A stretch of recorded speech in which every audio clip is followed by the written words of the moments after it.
and defend her still today. 'Cause there ain't no doubt I love this land. God bless the USA.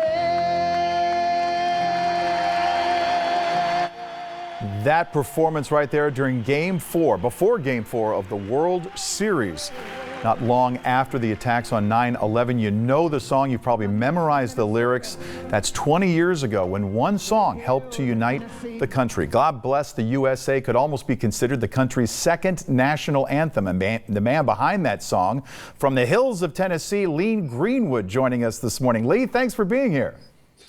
You're welcome. Great to talk to you from Tennessee. I understand it's a little hot out there, is it? Just a tad bit warm, and we're getting some of your humidity, which does not bode well for us either. Wow, 108. You know what? When we talk about this song and everything that it means to so many Americans, do you find that when you talk to people about this and they're asking you that they forget you wrote this back in, 84? Yeah, it's an interesting combination because as the author and the artist, I wear two hats. I wrote for MCA Music and MCA Records as an artist at the same time. When I was signed to the label in 1979, 1980, my career started in 1981, and then I started touring the country. I didn't write God Bless the USA until 83, and it wasn't a song on record until 84, Song of the Year in Nashville at 85. So as it began to grow, people did become familiar with me singing it. But as you pointed out, it was a while before they realized that I wrote it. What was the inspiration behind it back then? Raised in Sacramento, go California, go Golden Bears. and I, as a kid, I worked with the USO. And there were two SAC command bases there, McClellan and Matthew Air Force Base, that was right near my home.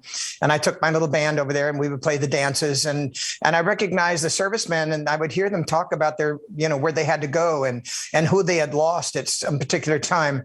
And my first USO tour was actually to Alaska before it was a state. So now you know how old I am. I graduated high school in 1960 and started my career moving east, all the way east to Nevada, by the way, and spent some time there before I had my country career. And so I always had this thing in the back of my mind. I wanted to write something about the country, but it wasn't until I saw Elvis in the main room where I was working at the Hilton Hotel, and he did the trilogy. And I said, you know what? If I ever get a career in Nashville, I'm going to sing the trilogy as my closer.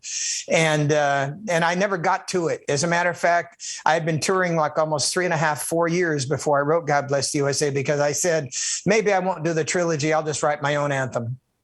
Now, when you started performing it in those years following 84, I know that it was played, I believe, at the Republican National Convention with Ronald Reagan during those 1984. Okay, so how did it pick up steam, and how was it received? Obviously a very patriotic sort of an anthem. How was it received before 9/11? Well, the Gulf War, General Schwarzkopf used it as the song to inspire the troops. And of course there was Katrina, and I'd been doing USO tours. We did 30 USO tours. So the military embraced it, as their own anthem, if you will. Of course, I played every doghouse, outhouse, and roundhouse for 300 days a year for 10 years. So the fans got used to me singing it, and I think the inspiration for almost every cause, you name it, whether it was a wedding, even a funeral. I've sang it at several funerals of famous people, and after a while, people just get used to, oh yeah, that's our song. Did you find that it reached new heights though after 9/11? Yes, of course. And tomorrow going to be the anniversary of the attack on America. I was in New York yesterday to support the foundation for FDNY, where we lost 343 firemen. And if you recall, Bette Midler and I and Mark Anthony were at Yankee Stadium doing the Firemen's Memorial, and I sang God Bless the USA there. I also sang it for the Policemen's Memorial at Carnegie Hall. And then, as you pointed out, the fourth game of the World Series that year, Yankees against the Diamondbacks. So yes, the song got amazing saturation. And then I toured for a year to rebuild the hope of America.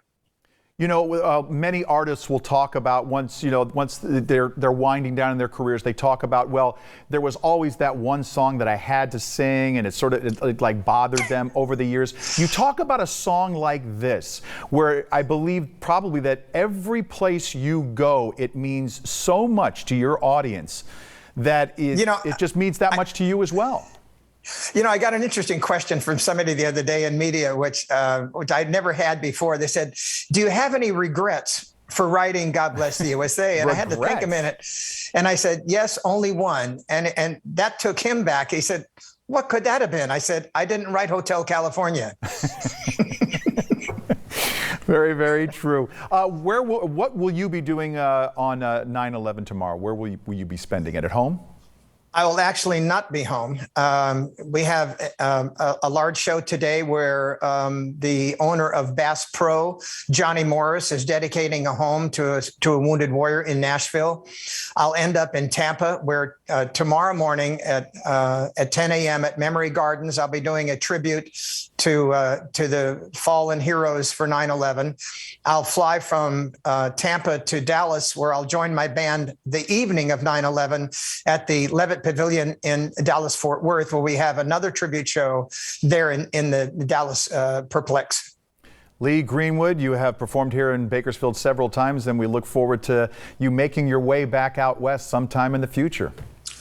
Well, I can't wait. You know, my focus now has pretty much been on helping veterans. We have a charity called Helping a Hero. We build homes for wounded warriors all the time, over 200 homes in 10 years. And it's always my privilege to do that. So we have a show coming up October 12th at the Huntsville Von Braun Center, where we are setting aside a block of the seats. It seats 6,000. So if people go to our website, leegreenwood.com, you can actually fund a veteran and a caregiver to come there for $100. So go to our website and check that out. It would help us an awful lot. Wonderful. Lee Greenwood joining us live this morning. We appreciate your time and everything you have done. Thank you. Thank you. Have a great day.